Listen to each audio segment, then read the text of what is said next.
뭔가 강제 소환돼간 나의 삶, 그리고 사실 우리가 부모는 선택할 수 있잖아요. 그렇죠. 그 부분에서의 약간 희노애락이 좀 있지 않았을까. 아버지가 어렸을 때 글씨를 잘 쓰라고 예쁜 글씨를 써야 된다고 엄청 강요하시는 분이요. 많은 부분들이 이러지로 느껴졌어요. 사실 굳이 글씨를 잘 쓰지 않아도 되는 거예요. 그래서 첫 책이 나왔는데 아버님 청량해서 나왔는데 이 책의 오탈자.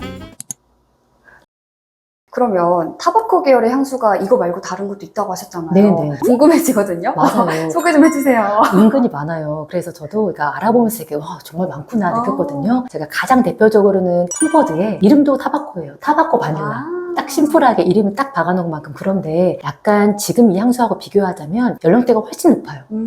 약간 40대보다도 더 50대, 중후한, 그리고 성공한 CEO 이런 사람들이 사회적으로 군 매너가 몸에 배어있고 여유있는 웃음을 하고, 그리고 사무실에 들어봤더니 서재가 60평이야 이런 거 있죠. 성공했어. 네. 이런 사람에게 느껴질 만한 진한 묵직한 향기 있죠. 네. 이 향기들은 사실은 꼭 시향을 해보셔야 되고, 진한 타바코 향기의 매력을 느끼는 분도 있지만 처음 맡으면 조금 거부감이 느끼거나 그렇죠. 부러울 수 있기 때문에 꼭 시향을 해보시면 되고, 토스카나 향기보다는 조금 더 매운맛이라 생각하시면 되고, 약간 매운맛의 느낌은 르라보의 타박이 있어요. 르라보 향수 좋아하는 분들 많을 텐데 네. 이 타박도 좋아하시는 분들 진짜 많더라고요. 타박은 약간 어떤 느낌이냐면 아까 그 중후한 느낌보다는 조금 더 연령대가 내려오고 조금 더 라이트함이 있지만 약간 시가 있죠. 네. 시가를 나무 잎채로 뭔가 태울 때 날만한 냄새인데, 우디함에 더해서 스파이시함이 되게 도시스러움을 전해주고 염주의 달콤함이 더해져서 조금 더 깊이 있는 향기, 지적인 느낌. 약간 말수가 적지만 말 꺼내면 되게 형이상학적인 대화를 많이 할 것 같은 이런 사람들에게 잘 어울리는 향기고요. 조금 더 저희가 대중적인 일반적인 향기로는 메종 마르젤라의 재즈클럽이 있거든요. 이 향수 되게 좋아하는 분들 많으신데 이름은 들어봤어요. 이름 되게 유명하고, 남자분들 중에서 약간 힙한 느낌, 이제 나 무슨 향기 어울릴까요? 하는 20, 30대 분들에게 되게 잘 어울리는 향기거든요. 네. 그 이미지를 생각해 보자면 마찬가지로 타바코가 주인공이어서 약간의 매캐함과 타바코의 우디함 이런 것들이 전해지는데, 우리 항상 재즈클럽은 지하에 있잖아요. 그렇죠. 계단도 막 가면 먼지 끼고 도박 뿌옇고. 맞아요. 딱 들어갔는데 연기가 뿌연데 담배 연기 같기도 하고 매캐한 연기들이 있고, 멀리서 단촐한 재즈 트리오가 되게 느린 음악을 연주하고 있는데, 재즈 클럽이잖아요. 곳곳에서 뭔가 럼주, 술 냄새 약간 이런 것들이 달콤하게 버무려져 있는 이런 향기가 그런 재즈 클럽이어서 타바코의 여러 향기들도 한번 경험해 보시면 좋을 것 같아요. 연령대별로 좀 이 타바코를 쓸 수 있는 선택의 폭이 넓어서 좋은데요. 들어보니까 메종 마르지엘라의 이 타바코 계열 향수는 약간 홍대 지하에서, 맞아. 그리고 그 톰포드의 향기는 약간 청담동의 9층 빌딩 맞아, 오피스. 바에서 갖고 싶다 생각하죠. 좀 그럴 것 같습니다. 맞아요. 다음번에는 이제 제가 해볼게, 이렇게 해봤으니까 산타마리아 노벨라의 다른 향수도 하고 네. 좀 비교해보면 좋을 것 같거든요. 산타마리아 노벨라 프리지 아까 좋았다 하셨는데 네. 어떤 점이 좋으셨어요? 일단 너무 살냄새 같고요. 뭔가 사실 근데 저는 프리지아라는 이름을 듣고 처음에는 프리지아 꽃냄새랑 좀 비슷할까 싶었는데 생각보다 그 꽃냄새랑은 조금 거리가 멀었어요. 제가 느끼기에. 맞아요. 그래서 그 향수도 뭔가 처음에 뿌렸을 땐 조금 강하게 다가오지만 점점 잔향이 가면 갈수록 살냄새 같고 내 살에 붙어있는 것 같고, 이 향기가 이 향기를 쓰면 좀 여리여리해 보일 것 같은. 근데 정말 그 프리지아가 좋아하시는 분들이 많잖아요. 맞아요. 이 산타마리아 노벨라는 병 모양이 제가 알기로는 다 똑같다고 알고 맞아요. 있는데 이 병 모양이랑 정말 잘 어울리는 향수가 맞아요. 아닐까. 정말 딱 그 향기랑 가장 잘 어울리는 것 같고, 살냄새, 머스크 향수 대표죠. 그래서 프리지아를 되게 좋아하시는 분도 많고, 그리고 또 저희가 산타마리아 노벨라의 그 멜라그라노가 있어요. 네. 멜라그라노는 전 되게 독특한 향기라고도 느꼈는데 우디예요. 근데 이것보다는 조금 더 가볍고 잔향은 조금 더 깊은 향수인데, 정말 이 산타마리아 노벨라는 비누를 놓치지 않구나. 어쩌면 이렇게 우리가 생각하면 사실은 비누에서 우디 향이 난다는 거 익숙하지 않잖아요. 맞아요. 근데 정말 우디 비누를 어떻게 이렇게 잘 구현했을까. 그래서 그것 또한 젠더리스한 향수로 되게 많은 분들에게 사랑을 받고 있거든요. 네. 그래서 정말 스펙트럼이 생각보다 넓고, 근데 포포르라든지 다른 향수들 다 전반적으로 재료 자체의 담백함, 그래서 뭔가 꾸미지 않은, 과하지 않은 이런 부분들이 잘 녹아있는 게 산타마리아 노벨라 향수인 것 같아요. 그래서 사실 제가 산타마리아 노벨라를 한국에서 살 수 있는 게 너무 기쁜데, 그 10년 전까지만 해도 이 향수를 한국에서는 구매할 수가 없었다고 하더라고요. 그래서 이탈리아 피렌체에 가면 꼭 구매 필수템이었다고 하는데, 맞아요. 정말 저는 그 비누 냄새, 그 뽀용뽀용한 그 냄새가 너무 좋습니다. 그러니까요. 저 그때 피렌체 갔을 때 줄 섰거든요. 정말요? 근데 제가 못 기다려요. 그래서 줄 서서 나왔어요. 다행히 한국에 들어와서. 맞아요. 아마 그때는 갔었어도 또 뭘 사야 할지도 몰랐겠지만 하지만 그때 우리가 막 프랑스 가면 약국 화장품 사야 되고 맞아요. 피렌체 가면 꼭 산타마리아 노빌라 사와야 되고 이게 뭔가 공식 같았는데 지금 한국에서도 만나볼 수 있기 때문에 또 백화점 가서 시향도 해보시고 이러면 좋을 것 같아요. 그러면 저희가 이 향기 하면 좀 어떤 이미지가 좀 떠올리셨어요? 저는 이걸 맡고 딱 떠올랐던 게 이수혁 씨, 아. 배우 이수혁 씨인데 그냥 이수혁 씨면 안 돼요. 약간 수트를 입은 이수혁 씨가 되고요. 그렇네요. 그리고 뭔가 그분의 이게 왜 생각이 났냐면 그분의 첫인상은 되게 뭔가 좀 시크하고 그쵸, 그쵸. 뭔가 좀 태폐적이고 좀 그렇잖아요. 근데 사실 이 향수도 저한테 첫인상은 시크하고 스모키했어요. 맞아요. 근데 이수혁 씨가 이제 연기하는 거 뭐 물론 저는 개인적으로 알지는 못하기 때문에 알겠어요. 드라마 속에서 본 이미지를 보면 항상 그렇게 차갑다가 갑자기 막 사랑하는 여자 앞에서 갑자기 미소 한 번 씩 지으면은 갑자기 그냥 막 이게 막 높죠. 오 높잖아요. 맞아. 딱 그게 뭔가 이 잔향을 맡았을 때 다크 초콜릿 같은 뭔가 바닐라 같은 그 부드러움이 느껴져서 막판에 그 매력이 딱 터지는 정말 그래서 이수혁 씨가 생각이 납니다. 맞아요. 게다가 딱 그 저음 있잖아요. 네. 그 저음이랑 정말 이 향의 톤이랑 또 뭔가 너무 잘 어울리고 그런 것 같고 저는 개인적으로 소설가 김영하 님 생각났거든요. 네. 김영하 쌤 너무너무 좋아하는데 제가 너무 좋아해서 제 아이돌 좋아해요. 그래서 네. 같이 알쓸신자 막 보거든요. 네. 그래서 같이 보는데 되게 담백하게 소설가 김영하입니다. 이렇게 딱 저음으로 말하는 맞아요. 거 너무 멋있어요. 그래가지고 제가 막 빠져 있으면 애랑 같이 보고 있으면 남편이 뭐 이런 나오냐 이러는데 그분의 그 담백한 그 말투와 방송에 나와서 말씀하실 때 보면 너무 똑똑하잖아요. 근데 저도 환자분 설명할 때 가끔 보면 너무 내 입장에 설명하는 거예요. 그래서 너무 내가 어렵게 설명하거나 이럴 때가 있는데 네. 정말 재주는 내가 어려운 걸 알고 있더라도 재밌게 쉽게 말해준 재주는 사실은 정말 타고나는 것 그렇죠. 같은데 그분은 정말 타고난 이야기꾼이라고 느껴져서 박학한 지식을 너무 쉽게 또 그리고 책도 너무 재밌게 쉽게 쓰시기 때문에 그런 뭔가 점이 저는 가장 좀 어울린다고 느꼈거든요. 네. 되게 지적이고요. 그러니까요. 뭔가 그분 서재에서 날 것 같은 그런 냄새인 것 같습니다. 맞아요. 그래서 제가 딱 이 향수를 맡고 그분을 떠올렸을 때 어떤 장면을 상상해 본다면 제가 어렸을 때는 제가 대학 다닐 때 이럴 때는 그 남자 선배를 막 선배라고 많이 불렀거든요. 네. 요즘 MZ들이 들으면 뭐 하는 소리야 그럴 수 있는데 선배라고 많이 불렀어요. 네. 클래식하게 네. 불렀는데 말수도 많지 않고 하지만 뭐 꾸준히 만나서 책도 읽은 이야기를 하고 이런 선배인데 어느 서재에 초청한 거예요.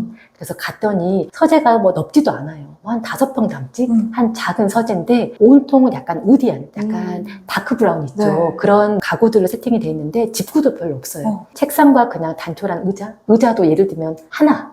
근데 손님이 오면은 그냥 임시의자 하나 꺼내야 되는 단촐한 어떤 그런 방에서 종이도 쌓여 있고 물론 소설가니까 예를 들면 컴퓨터 작업도 하지만 원고지도 막 구석에 있고 이런 느낌 있잖아요. 네. 종이 냄새도 나고 잉크 냄새도 나고 근데 묘하게 담배 때는 안 보이는데 담배 향기가 공간에 뭔가 이렇게 있는데 앉아서 이제 이야기를 하기 시작하는 거예요. 근데 그러면서 이 사람이 뭔가 마음이 좀 풀리고 해서 나에게 있었던 20대, 30대 또는 더 이전에 어렸을 때 뭔가 상처들 이거를 이분 앞에서 고백했는데 이분이 중간에 그냥 고개만 끄덕이고 막 그랬냐 이런 막 호들갑스러운 리액션 하나도 없이 그냥 고개만 끄덕이고 따뜻한 눈빛으로 끝까지 내 마음을 알겠다 이런 눈빛을 전해준 다음에 제일 마지막에 그 트라우마에 대한 얘기를 딱 한마디 해주는데 이런 거 있잖아요. 아 그동안 계속 만나면서 네가 참 좋은 사람을 생각했는데 이런 상처가 있었기 때문에 그 트라우마 때문에 네가 이렇게 좋은 사람이 됐나 보다. 딱 그 말 하는 거예요. 그리고 이제 이 사람이 집에 돌아오는데 그때부터 트라우마에 대한 관점이 바뀐 거예요. 즉 사람은 저도 진료하면서 많은 분들을 만나지만 네. 생각보다 팩트로 살지 않거든요. 그럼 허구 속에서 사는 건가요? 팩트에 대한 기억으로 살아요. 그러니까 뭐냐면 사실 우리가 어렸을 때 극단적으로 말하면 네. 따돌림을 당했어요. 그래서 학교 다니면서 너무 괴롭고 막 안 좋은 말 듣고 너무 힘들었던 기억이 있는데 네. 선생님이나 엄마 아빠가 나를 꺼내주려고 도와주려고 충분히 애써줬다. 그리고 나를 위해 뭐든지 해줬다. 때로는 이 사람들은 나를 적대했지만 그 이후로 만나는 또 다른 사람들은 나를 좋아해줬고 그리고 때로는 내가 정말 비밀스럽게 나 사실은 그런 과거가 있었어라고 했을 때 걔들을 욕해주고 지금 너는 그렇지 않다 이렇게 말해주면 그 기억에 대한 기억이 또 달라지죠. 네. 이런 부분이요. 아. 그래서 그 상처를 누구에게도 말하지 못하고 내가 가지고 살았는데 그런 따뜻하고 일관되고 단정한 분이 그 상처의 의미를 새로 재발견해 줬을 때 마치 죽은 글씨가 나에게 서바이버의 상징이 된 것처럼 드러낼 수 있고 그로 인해 더 자신감이 생긴 거 있잖아요. 네. 그래서 내가 피해자였던 게 아니라 사실 내가 그 트라우마로부터 생존자가 됐구나. 이런 마음으로 사람이 사는 게 저는 가장 건강한 마음이라고 보이는데 네. 이 향기와 그분의 뭔가 이런 점에서 이런 것도 좀 떠올랐거든요. 네. 사실 트라우마를 가진 분이 여러분들도 너무 힘드시지만 그 트라우마에 대한 기억이 바뀌지 않아도 관련한 또 이런 정서들, 그 추후의 감정들이 또 달라질 수 있으면 그 트라우마에 대한 기억들이 달라지기 때문에 거기에서 멈추지 마시고 치료를 하시든 또 다른 경험을 하시든 이런 부분으로 그 기억을 달라지게 하는 경험을 해보시면 되게 좋을 것 같아요. 그러니까요. 저도 생각해보면 되게 어렸을 때는 상처를 받았지만 기억이 가물가물해지면서 내가 성장하는 과정에서 주변에서 받았던 영향들이 오히려 그 기억이 왜곡돼서, 왜곡이라고 하는 게 맞을지 모르겠지만 그래서 오히려 성장의 동력이 됐던 경험도 있었던 것 맞아요. 같고. 실제로 정신과 용어로 이런 걸 멜팅이라고 하거든요. 그래서 이런 거 있어요. 영화평론가 이동직님, 네. 그분의 인생의 첫 기억이 바닷가에 가서 따뜻한 모래사장에서 부모님이 시원한 보리차를 따라줬던 기억이래요. 근데 나중에 커서 그 얘기를 했더니 가족들이 다 놀랐대요. 갔던 적이 없대. 뭐죠? 그래서 이건 네. 누가 꾸며낸 얘기가 아니고 그만큼 내가 가진 이미지나 어떤 것들의 기억은 멜팅된다고 하는데 녹여서 다시 기억되고 녹여서 다시 기억되거든요. 마치 어떤 느낌이냐면 바 아이스크림 있죠. 네. 그게 이제 봉투채로 있을 때 처음에 만약 캔디바다 그 동그란 모양 있잖아요. 네. 근데 이걸 한번 녹였다가 다시 굳힐 때 굳히는 모양에 따라 그 기억이 또 모양이 달라지죠. 그래서 우리가 트라우마든 안 좋은 기억이든 새로운 경험과 새로운 접근으로 이렇게 멜팅시켜서 새로운 걸로 더 나아가서 아까처럼 긍정적인 의미 있죠. 내가 피해자가 아니고 서바이버다. 그리고 또 그걸 인정해주는 향기와 그걸 또 인정해주는 치료자, 또 그걸 인정해주는 주변 사람들 이런 걸 통해서 좋은 기억으로 충분히 바꿀 수 있습니다. 역시 주변에 좀 안 좋은 기억이 있는 분들이 트라우마에서 고생하고 있다면 거기서 좀 꺼낼 수 있도록 그 기억을 멜팅시킬 수 있도록 도움을 주는 것도 좀 좋은 방법이 될 것 같습니다. 맞아요. 그래서 저는 한편으로는 김영한 님을 보면서 좀 그런 생각했던 게 저는 사실은 원래부터 팬이어서 이분의 가족이라든지 이런 얘기들을 조금 알고 있었는데 이분이 뭐 부인과 이탈리아에 가서 시칠리아 여행기 쓴 책이라 이런 걸 보면 뭐 책 구석구석 보면 부인 얘기가 되게 많이 나오거든요. 네. 근데 부인에 대해서 뭔가 일상적이고 되게 가깝게 친밀하고 사랑하는 관계들이 많이 느껴졌는데 근데 되게 딩크족인 게 되게 조금 의아하게 생각됐어요. 네. 딩크족도 예를 들면 여러 가지 의미가 있겠지만 제가 진료실에서도 환자를 만나볼 때를 보면 이런 경우도 있어요. 선생님 저는 결혼은 절대 안 해요. 저는 아이는 절대 안 가져요. 저는 외로울 때마다 혼자 있고 싶어져요. 이렇게 뭔가 답을 정해놨거나 앞뒤가 안 맞는 말 있죠. 네. 왜냐면 우리가 외로우면 같이 있고 그렇죠. 싶어지는데 혼자 있고 싶어진다는 게 좀 앞뒤가 안 맞잖아요. 그리고 나는 절대 안 해. 이 기저에는 컴플렉스나 트라우마가 있는 경우도 되게 많거든요. 그래서 네. 특히 아이를 절대 안 가져 하는 분이 그냥 뭐 자기 신념 때문에 나는 내가 소중해서 아이에게 시간을 안 쓰고 싶다 이런 경우도 있지만 많은 경우에는 부모님과의 애착 문제 있잖아요. 네. 거기서 해결되지 않은 이슈가 있어서 내가 부모 될 자격이 없다고 느낀다든지 그 괴로웠던 경험을 다시 하고 싶지 않다든지 기타 등등 여러 가지 이유로 아이를 적극적으로 갖지 않겠다라고 말하는 경우들이 있거든요. 네. 김영환님 예전에 그런 말씀을 하셔서 조심스럽지만 혹시 그런 부분들이 아닌가라고 추측을 해서 그래 생각했던 게 이분은 사실은 방송에서 부모님 얘기를 별로 하신 적이 없었거든요. 네. 그런데 부모님에 대한 책을 쓰신 거 이 부분이 저에겐 되게 의외였어요. 절대 언급하지 않을 것 같은데. 궁금증을 해결한 키가 됐네요. 네, 그래서 이 책 단 한 번의 삶이 가장 최근에 나온 책이기도 하고 그래서 전 딱 처음에 읽고 일부러 책에 대한 설명도 안 받거든요. 예약 주문해서 했는데 그리고는 딱 했다고 놀랬던 게 이분이 첫에 많은 부분들을 부모님 얘기를 하는 거예요. 그 점이 사실 가장 놀랐어요. 그리고 책 처음을 보면 나오는 부분이 이 세상으로 나를 초대하고 먼저 다른 세계로 떠난 두 분에게 이 책을 부모님에게 바친다 가 돼 있고 또 제일 마지막에 보면 내 의지와 무관하게 시작된 삶이라는 사건 예측 불가하고 불공평하고 질서 없는 진짜 인생은 사유하다 이런 말을 보면 일단 나를 낳아줘서 고맙다는 아닌 것 같죠. 네. 어떤 느낌이 좀 느껴지세요? 조금 부모님으로부터 뭔가 상처를 받았을까? 아니면 부모님에게 뭔가 안 좋은 영향을 받아서 부모님이 원망하나? 좀 이런 느낌이 받는데요. 맞아요. 뭔가 강제 소환돼간 나의 삶. 그리고 사실 우리가 부모는 선택할 수 없잖아요. 그렇죠. 그 부분에서의 약간 희노애락이 좀 있지 않았을까 이런 생각이 좀 들었는데 그런데 책을 보면서 부모님에 대한 의외의 이야기 이런 것도 나와요. 예를 들면 여기 스토리 중에 나오는 게 아버지가 어렸을 때 글씨를 잘 쓰라고 예쁜 글씨를 써야 된다고 엄청 강요하시는 거예요. 네. 근데 본인이 해보니까 많은 부분들이 워드로 대체돼서 사실 굳이 글씨를 잘 쓰지 않아도 되는 거예요. 네. 근데 이제 아버지는 아버지 방식으로 계속 강조하고 그래서 첫 책이 나왔는데 아버님 전화해서 말한 게 이 책의 오탈자 타박코를 언급하고 어. 아버지의 언급 중에서 사실은 다 맞지 않는 부분도 있어요. 근데 그러려니 했다. 그리고 또 사실은 그 다음에 나왔던 게 우리라면 보통은 화가 났다. 그렇죠. 섭섭했다 이런 게 나올 텐데 기분이 좋지 않았다. 이 정도로 되게 드라이하게 표현하시거든요. 절제하셨네요. 왜 이런 부분들이 오히려 부모님으로부터의 영향을 많이 극복한 건 아닐까. 거리두기잖아요. 이걸 했다는 느낌이 들었고 그 챕터에 보면 챕터 제목이 기대와 실망의 왈츠예요. 그런 구문이 나오는 게 부모님이라는 사람도 부모님이 아니고도 다 좋은 구석도 없고 다 나쁜 구석도 없어서 적당한 거리를 두고 그 관계를 유지할 수 있는 힘 있잖아요. 그게 이 책을 썼던 부모님에 대한 태도가 아닐까라는 생각이 좀 들었습니다.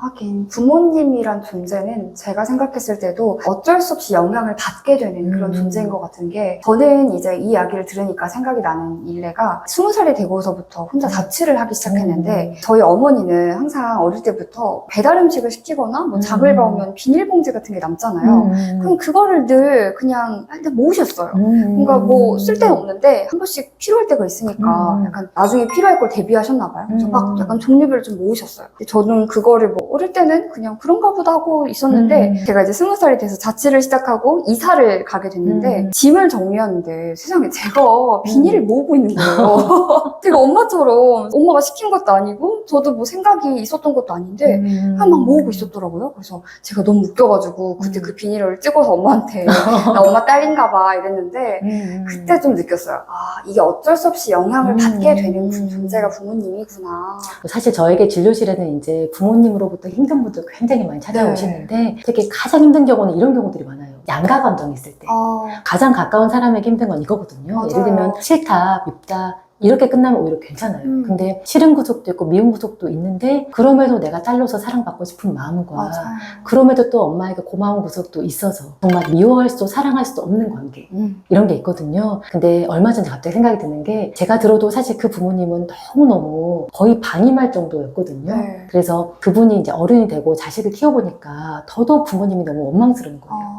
근데 이분이 평생 참고 살고 사실은 표현해본 적도 없었고 그래서 부모님에 대한 원망이나 화를 내본 적도 없는데 올 때마다 그렇게 싫은 거예요. 그래서 적극적으로 가지도 않는데 네. 그러면 또 되게 어렸을 때 나를 방임하셨지만 자식으로서 역할을 또 강요하시고 그래서 이제 그 부분을 저한테 어려워하셨어요. 부모님 올 때마다 자꾸 눈을 떨구게 되고 시선도 안 마주치게 되고 사실 그렇다고 하셔서 제가 어떻게 이 부모님에 대한 마음을 극복할 수 있을까요? 어떻게 해야 할까요? 미워하시라고 했어요. 정말요? 네. 너무 가혹한데요? 맞아요. 근데 그럴 수 있는데 이분은 좋은 딸이어야 된다는 의무감 때문에 내 마음에서 미워하면 안 된다. 그것까지 더해져서 미워하지도 못하고 있는 거예요. 그래서 미워해도 된다. 미워하는 마음을 가질 수 있고 욕을 할 수도 있고 내 마음속에서 어떤 감정을 느끼는 건 내 거다. 다만 행동은 내가 후회하지 않을 선에서 부모님을 위해서가 아니고 예를 들면 오늘 내가 찾아가는 게 내가 느끼진 않지만 내 기분에 도움이 된다. 이것들은 사실은 하는 게 맞고 오늘 내가 가지 않는 것 이게 내 기분을 위해 낫다. 그럼 가지 않는 게 맞는 것. 즉 능동적인 선택 있잖아요. 네. 부모님과의 관계에서 가장 힘든 부분들이 수동적인 것들이 크잖아요. 네. 왜냐하면 부모님은 내가 선택할 수가 없고 일단 태어나는 것 자체가 부모님하고 서열이 있잖아요. 네. 그래서 극복할 수 없는 그런 한계가 있는데 이제부터라도 내 감정을 인정하고 또 부모님을 위해서 또 이런 것들이 아니라 나를 위한 어떤 행동들을 하는 것들이 가장 그런 트라우마로부터 좀 벗어나는 길인 것 같아요. 사실 이 이야기를 들으면서 저도 조금 공감이 갔던 게 저도 아무래도 딸이다 보니까 딸과 엄마의 관계는 너무 붙어있으면 싸우더라고요. 그쵸. 저는 이제 남자친구랑 그러니까 광주에 한 번씩 내려와서 서울에 살 때 한 번씩 내려오면 남자친구랑 놀러 가고 싶은데 엄마는 자꾸 엄마랑 안 놀아준다고 그쵸. 삐지는 거예요. 맞아요. 그래서 제가 그럼 난 남자친구랑 놀고 싶고 나는 위에서 바쁘게 살고 왔고 남자친구랑 놀려고 이렇게 열심히 해서 보상을 하려는데 엄마가 그러니까 되게 엄마가 미웠어요. 맞아요. 근데 그럴 수 있어요. 또 막상 남자친구랑만 놀면 엄마한테 미안한 미안하고, 마음 때문에 맞아요. 후회를 하니까 착한 딸, 착한 딸. 그러니까요. 결국에는 내가 후회하지 않는 선에서 그래 포기하고 엄마랑 놀자 하고 좀 만족감을 느끼는 것도 정말 내 마음이 편하게 움직이는 게 필요한 것 같습니다. 맞아요. 그래서 오늘 저희가 산타마리아 노벨라 타바코 좀 의외의 향기들 향기를 맡아보면서 첫향과 잔향이 다른 경험들을 해봤고 이어서 여기 어울리는 이미지 그리고 또 우리가 트라우마를 극복하는 방법들까지 다뤄봤는데요. 사실은 꺼내지 못한 이야기들도 많이 있으실 거예요. 네. 또 내 마음에 대한 향기가 궁금하다. 내 마음을 어떻게 하면 좋을지 또 궁금한 향기 있으신 분들은 댓글로 많이 남겨주시면 제가 친절히 설명해드릴게요. 네, 그리고 댓글 남겨주신 분들 가운데 네. 3분 선정해서 이유주의 향기로운 사실도 선물해드리니까요. 네네. 많이 남겨주시고요. 좋아요와 알림, 구독 설정도 꾹꾹 부탁드립니다. 오늘도 감사합니다. 감사합니다.